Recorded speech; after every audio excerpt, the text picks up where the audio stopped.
সকলকে আহ্বান করবো, আমাদেরকে রাজপথে অবস্থান করতে হবে। আজ জুমার নামাজের পরে আমাদের ঢাকা বিশ্ববিদ্যালয় কেন্দ্রীয় মসজিদে শহীদ ওসমান হাদির জন্য দোয়া মোনাজাত অনুষ্ঠিত হবে। দোয়া মোনাজাত পরবর্তী আমাদের শহীদ হাদি চত্বর, এই হাদি চত্বরে আগামীকাল আগ্রাসন বিরোধী সমাবেশ হবে।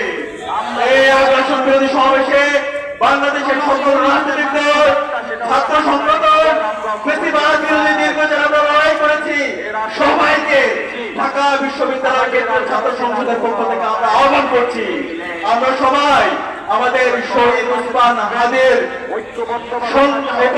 যে সমস্ত সন্ত্রাসীরা হামলা করেছে, নির্দেশ দিয়েছে এবং সন্ত্রাসীদের বিচারের দাবিতে এবং এই দিল্লি আগ্রাসনের বিরুদ্ধে আগামীকাল আগ্রাসন বিরোধী সমাবেশ হবে ইনশাআল্লাহ।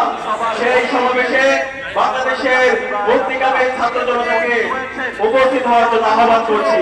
একই সাথে বাংলাদেশের টেকনাফ থেকে তেঁতুলিয়া, রূপসা থেকে পাতুরিয়া, প্রতিটি ওয়ার্ডে ওয়ার্ডে, প্রতিটি পাড়ায় পাড়ায় আগামীকাল জুমার নামাজের পরে শহীদ ওসমান হাদির জন্য প্রতিটি মসজিদে দোয়া ও মোনাজাত করার জন্য আহ্বান করছি। একই সাথে দোয়া ও মোনাজাত করে প্রতিটি মসজিদ থেকে আগ্রাসনের বিরুদ্ধে, আধিপত্যবাদের বিরুদ্ধে আগামীকাল বিক্ষোভ মিছিল সমাবেশ আয়োজন করার জন্য আহ্বান করছি। আজকে আমাদের এই সমাবেশ, আমাদের প্রতিরোধ, আমাদের এই প্রতিবাদ জারি থাকবে ইনশাআল্লাহ।